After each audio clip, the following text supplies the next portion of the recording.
Hello friends, welcome back to my channel Sanvi की पाठशाला।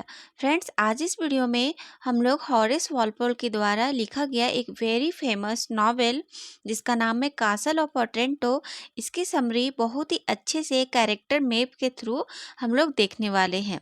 तो आज की वीडियो बहुत ही इंटरेस्टिंग एंड इंफॉर्मेटिव होने वाली है। तो बिना डिले किए हुए आज इस वीडियो को स्टार्ट करते हैं और समझते हैं इसकी समरी को। फ्रेंड्स, समरी स्टार्ट करने से पहले मैं आपको बता देती हूँ कि यह जो टॉपिक है कासल ऑफ ओटेंटो वो बीए इंग्लिश लिटरेचर सेमेस्टर 3 का पेपर नंबर 4 का यूनिट नंबर 3 है। तो आप कंफ्यूज होते होंगे कि यह आखिर कौन सा टॉपिक है। तो चलिए मैं आपको पहले सिलेबस दिखा देती हूँ, उसके बाद हम लोग इसका समरी शुरू करेंगे। सो फ्रेंड्स, ये है एनईपी सिलेबस जिसमें से आज का जो हमारा टॉपिक है वो है सेमेस्टर 3 पेपर नंबर 4। जैसा कि आप स्क्रीन पे देख सकते हो, पेपर नंबर 4 का यूनिट नंबर 3 का कासल ऑफ ओटेंटो को आज समरी देखेंगे। फिर नेक्स्ट वीडियो में जो आएगा उसमें इसका क्वेश्चन आंसर भी और कैरेक्टर से जो क्वेश्चन पूछे जाते हैं उसको भी देखेंगे अपकमिंग वीडियो में। इससे पहले मैंने इस इस सेमेस्टर का unit number 1 history of English prose 18th century का उस पे वीडियो बना रखा है और प्लेलिस्ट भी बना रखा है। उस पे आपको यह वीडियो मिल जाएगी। और इसके साथ साथ सेमेस्टर 2 सेमेस्टर 1 का भी सारे टॉपिक पे मैंने वीडियो बना रखा है और नोट्स भी टेलीग्राम पे है और पेड पे भी है। तो आप वहाँ पे जाके देख सकते हो और नोट्स को भी प्राप्त कर सकते हो। तो चलिए आज का हमारा जो टॉपिक है कासल ऑफ ओटेंटो उसकी समरी को स्टार्ट करते हैं। तो फ्रेंड्स, आपने तो यह टॉपिक देख लिया कि यह बीए इंग्लिश लिटरेचर का है सेमेस्टर 3 का। तो यहाँ पे लिखा हुआ है। अब चलिए हम लोग इस समरी को स्टार्ट करते हैं। तो समरी स्टार्ट करने से पहले इस नॉवेल का कुछ की पॉइंट्स देख लेते हैं। जैसे कि यह जो नॉवेल है कासल ऑफ ओटेंटो वो हॉरेस वॉलपोल के द्वारा लिखा गया है। इसका जो सब टाइटल है कासल ऑफ ओटेंटो का वो है एक गॉथिक नॉवेल, एक gothic story. Castle of Otranto a gothic story. तो इससे ऑब्जेक्टिव क्वेश्चन पूछे जाते हैं तो आपको इसका सबटाइटल याद रखनी है। फिर ये जो नॉवेल है वो पब्लिश किया गया 1764 में और यह एक गॉथिक नॉवल जॉनरा के कैटेगरी में आता है। यानी कि इसमें super natural elements and horror type का सीन को हॉरेस वॉलपोल ने दिखाया है। किस तरह से है इसमें हॉरर सीन, वो आपको समरी जब आप पढ़ेंगे समझेंगे तो आपको समझ में आएगा। तो यह नॉवेल चलिए स्टार्ट करते हैं। तो ज़्यादा डिटेल में नहीं, ब्रीफ में जितना हमारे लिए ज़रूरी है उसको देखते हैं ताकि आपको यह नॉवेल का जितना भी सारांश है वो आपको समझ में आ जाए। तो इसमें जो कैरेक्टर है उसको पहले मैं आपको बताती हूँ, देन फिर हम लोग समरी को स्टार्ट करेंगे पढ़ना, ठीक है। तो इसमें जो सबसे पहला जो कैरेक्टर है वो है मैनफ्रेड, जो इस कासल ऑफ ओटेंटो जो ये कासल है उसका न्यू ऑनर है, ठीक है। इसका ओल्ड ऑनर कोई और है और अभी का जो प्रेजेंट का ऑनर है वो है मैनफ्रेड। इसकी वाइफ का नाम है हिप्पोलिटा, ठीक है। और इसका एक बेटा है जिसका नाम है कॉनरेड। इसकी एक बेटी है जिसका नाम है मटिल्डा। तो ये हो गया ट्री ब्रांच मैनफ्रेड का, पत्नी, बेटा, बेटी। एंड फिर इधर आ जाइए इजाबेला। इजाबेला इस कहानी की हीरोइन है, प्रोटागोनिस्ट है। इसका जो मंगेतर होता है वो मैनफ्रेड का बेटा होता है कॉनरेड, जो इस नॉवेल में इसकी शादी होने वाली होती है दोनों की। फिर इसका जो लवर है इजाबेला का वो है थियोडोर। थियोडोर इसका लवर होता है। और इजाबेला का जो फादर है वो है फ्रेडरिक एंड थियोडोर का जो फादर है वो है फ्रायर जेरोम, जो एक चर्च का पादरी होता है। एंड फ्रेंड्स, जो अल्फांसो है वो इस कासल का जो मेन ऑनर होता है, ओल्ड ऑनर जो पहले से होता है वो होता है अल्फोंसो। अब चलिए कैरेक्टर हो गया, अब हम लोग कहानी को शुरू करते हैं। सो फ्रेंड्स, कहानी की शुरुआत होती है मैनफ्रेड का बेटा कॉनरेड एंड इजाबेला के शादी से, एक छोटे से इवेंट से। तो कॉनरेड और इजाबेला की शादी होने वाली है। जिस दिन इन दोनों की शादी होने वाली होती है, उसी दिन इस कासल का मतलब इस कासल में एक स्टेचू होता है अल्फोंसो का, जो ओल्ड ओनर होता है। उसके सिर में एक मुकुट होता है, हेलमेट जैसा। तो वो हेलमेट गिर के माथे में चोट लग जाता है कॉनरेड को, यानी कि हेलमेट गिर जाता है और कॉनरेड की डेथ हो जाती है, जिसके कारण कॉनरेड और इजाबेला की शादी नहीं हो पाती। जब यह इंसिडेंट हो जाता है तो वहाँ पे जितने भी मेहमान आए होते हैं उस महल में, वो एक रूमर फैला देते हैं कि कहीं वो भविष्यवाणी सत्य तो नहीं हो गई जो बहुत साल पहले की गई थी। तो कौन सी भविष्यवाणी? तो उन लोग बोलते हैं कि बहुत साल पहले भविष्यवाणी की गई थी मैनफ्रेड पे कि जब इस कासल का जो असली वारिस है, असली जो ओनर है वारिस, वो बड़ा जब हो जाएगा, इस कासल में रहने लायक हो जाएगा, तो मैनफ्रेड का जो सत्ता है, जो अभी कब्जा बना के रखा है, वो धीरे धीरे कमजोर होने लगेगा। तो जब ये बात मैनफ्रेड सुना तो वो डर सा गया और वो सोचा कि कहीं कॉनरेड का मृत्यु इस बात का तो साइन नहीं कर रहा है कि मेरा सत्ता धीरे धीरे अब हटने वाला है।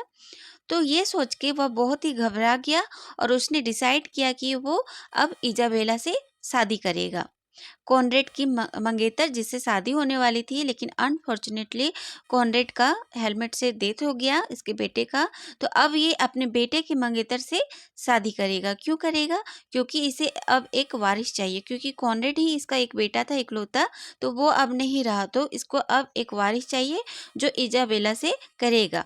क्यों करेगा? क्योंकि इसका हिप्पोलिटा, इसकी जो पत्नी है, वो अब बच्चे जन्म देने के लिए सक्षम नहीं है। तो वो हिप्पोलिटा से डिवोर्स लेना चाहता है और इजाबेला से शादी करना चाहता है। जब इजाबेला को ये बात पता चला कि मैनफ्रेड है वो ज़बरदस्ती इजाबेला से शादी करना चाहता है, तो वो कासल ऑफ ऑटरेंटो से भागना चाहिए। तो वो जब भागती है तो थियोडोर उसका साथ देता है। थियोडोर उस समय किसान होता है, किसान का काम करता है, तो वो इजाबेला को साथ देता है कासल ऑफ ऑटरेंटो से भगाने में। इजाबेला भागते भागते वो चर्च पहुंचती है, जहाँ पे पादरी फ्रायर जेरोम रहते हैं। तो वही चर्च में जाके इजाबेला छिप जाती है। जब बात पता चलता है मैनफ्रेड को कि इजाबेला को भगाने में हाथ है थियोडोर को, तो वो थियोडोर को पकड़ लेता है और डेथ सेंटेंस सुना देता है। ठीक है, आगे क्या होता है फ्रेंड्स? जब इजाबेला चर्च पहुंचती है तो वो पादरी को सारा बात बता देती है कि मैनफ्रेड ने मेरे साथ ऐसा ऐसा करने का सोचा, तो मैं वहाँ से भाग गई। तो पादरी बहुत ही गुस्से में जाके मैनफ्रेड से बात करता है कि तुम ये इजाबेला के साथ अच्छा नहीं कर रहे हो। तो वहीं पे उल्टा मैनफ्रेड पादरी को ही समझा देता है कि वो हिप्पोलिटा से डिवोर्स चाहता है, तो वो उन दोनों का डिवोर्स करवा दे जल्द से जल्द। ठीक है, अगले दिन मैनफ्रेड है फ्रेंड्स, वो थियोडोर को डेथ सेंटेंस तो सुना चुका था, लेकिन अगले दिन जब थियोडोर को डेथ देने के लिए बारी आई, उसको पनिशमेंट देने की बारी आई, तो चर्च में जब थियोडोर का शर्ट उतारा गया तो वहाँ पे पादरी थे फ्रायर जेरोम। वो जब थियोडोर के पीठ पे देखते हैं एक निशान, तो वो पहचान लेते हैं कि उनका वो बेटा है, क्योंकि उनका बेटा बहुत साल पहले खो गया था। तो जब वो निशान देखते हैं उसके पीठ पे, थियोडोर के पीठ पे, तो वो पहचान जाते हैं कि वो मेरा बेटा है। फिर वो बोलते हैं कि मैनफ्रेड तुम ऐसा नहीं कर सकते, थियोडोर मेरा बेटा है। तो मैनफ्रेड बोलता है कि अच्छा, तो थियोडोर तुम्हारा बेटा है, तो तुम एक काम करो, इजाबेला तुम्हारे ही चर्च में ना छुपी है, तुम पहले इजाबेला को मेरे हाथ में दो और थियोडोर को ले जा। इतना कह के मैनफ्रेड वहाँ से चला जाता है। ठीक है, आई होप यहाँ तक समझ में आया होगा। जब मैनफ्रेड थियोडोर को चर्च से लेके चला जाता है बिना डेथ दिए हुए, तो वो जाके एक टावर में लॉक्ड कर देता है थियोडोर को और वहाँ से चला जाता है। फिर अगले दिन मटिल्डा उसकी बेटी थियोडोर को वहाँ से खोल देती है टावर से लॉकर को खोल देती है और वहाँ से भागने को लिए बोल देती है। थियोडोर भागते भागते इजाबेला के पास जाता है और उसे चर्च से लेके एक केव में जाके छिपा देता है उसके प्रोटेक्ट करने के लिए, ताकि वहाँ पे मैनफ्रेड के कोई भी नाइट्स पहुँच ना पाए। लेकिन अनफॉर्चुनेटली मैनफ्रेड का नाइट्स वहाँ पे भी पहुँच जाते हैं, तो वहाँ पे थियोडोर को उन सभी नाइट्स से लड़ना पड़ता है। जब सारे नाइट्स लड़ रहे थे तो उन्हीं नाइट्स में से एक नाइट्स था फ्रेडरिक, जो इजाबेला का फादर था। ठीक है, तो यहाँ तक एक सीन होता है। फिर नेक्स्ट जो सीन होता है वो कासल में शुरू होता है। इससे पहले जो ये फ्रेडरिक है इजाबेला का फादर, वो मटिल्डा को जब देखता है तो उसे पसंद करने लगता है और उसे शादी करना चाहता है। फिर नेक्स्ट सीन स्टार्ट होता है कासल में, जहाँ पे friends Isabella, Theodore and Frederick ये 3 बंदा रहते हैं ऑलरेडी वहाँ पे। ठीक है, फिर बाद में आता है मैनफ्रेड। जब मैनफ्रेड आता है और उस स्टेचू अल्फांसो का स्टेचू को कासल में देखता है, इनका स्टेचू को, तो और थियोडोर को देखता है तो दोनों का चेहरा रिजेंबल कर रहा था। तो मैनफ्रेड बोलता है कि थियोडोर तुम अपने वंश के बारे में कुछ बताओ। तो थियोडोर बोलता है कि बहुत साल पहले जब मैं छोटा था तो समुद्री डाकुओं ने मुझे पकड़ के ले गया था और मुझे अपना गुलाम बना लिया। फिर जब मैं बड़ा हुआ तो मुझे अपनी माँ के डॉक्यूमेंट्री से पता चला कि मैं फ्रायर जेरोम जो एक पादरी है उनका बेटा हूँ। तो उन्हीं के तलाश में यहाँ पे आया और किसान खेती का काम करने लगा। इतना तो हो गया। उसके बाद मैनफ्रेड का दिमाग में एक आया कि फ्रेडरिक तो मेरी बेटी मैटिल्डा को पसंद करता है और शादी करना चाहता है, तो क्यों ना मैं इसकी बेटी और वो मेरी बेटी से शादी कर ले। मतलब फ्रेडरिक मटिल्डा से शादी कर ले और इसके बदले मैं इजाबेला से शादी कर लूँगा।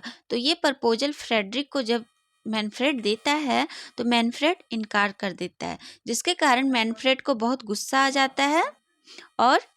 और जब मैनफ्रेड के कुछ जासूस आते हैं और बताते हैं कि इजाबेला एंड थियोडोर एक जगह पे है, दोनों मिल गए हैं, तो उसको और भी गुस्सा आ जाता है और गुस्से गुस्से में वह कासल से निकल के उस जो लड़की रहती है थियोडोर के साथ, वो इजाबेला समझ के उस चाकू से वार कर देता है और वहीं पे मटिल्डा की डेथ हो जाती है। क्योंकि जो थियोडोर के साथ जो लड़की थी वो थी उसकी बेटी मटिल्डा।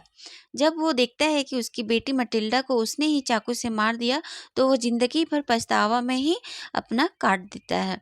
और इधर इजाबेला और थियोडोर की शादी धूमधाम से हो जाती है और यहीं पे यह नॉवेल खत्म हो जाता है फ्रेंड्स। और जो मेन ऑनर होता है, मेन वारिश होता है इस कासल का, वो थियोडोर बन जाता है और मैनफ्रेड अपनी बेटी को मारने के गम में जिंदगी गुजार देता है। सो यही थी कासल ऑफ ओटेंटो की ब्रीफ समरी। ज़्यादा डिटेल में आपको नहीं जानी है, जो मोस्ट इम्पॉर्टेंट था, की पॉइंट्स था, वो मैंने आपको बता दिया। तो आई होप आपको समझ में आई होगी यह समरी। अब नेक्स्ट वीडियो में मैं आपको इसका क्रिटिकल एनालिसिस समरी को लेके आऊँगी विथ नोट्स। फिर कैरेक्टर कौन कौन से पूछे जाते हैं इम्पॉर्टेंट है उसको लेके आऊँगी। फिर नेक्स्ट यूनिट है उसको मैं बताऊंगी। तो आपको कौन सा नेक्स्ट यूनिट पढ़ना है सेमेस्टर 3 में, वो कमेंट सेक्शन में कमेंट जरूर से करें। और नोट्स के लिए टेलीग्राम चैनल सानवी की पाठशाला जो टेलीग्राम चैनल है वो उससे ज़रूर जुटे, इस वीडियो के डिस्क्रिप्शन में है। सो मिलते हैं नेक्स्ट वीडियो में, तब तक के लिए thank you, bye bye, take care.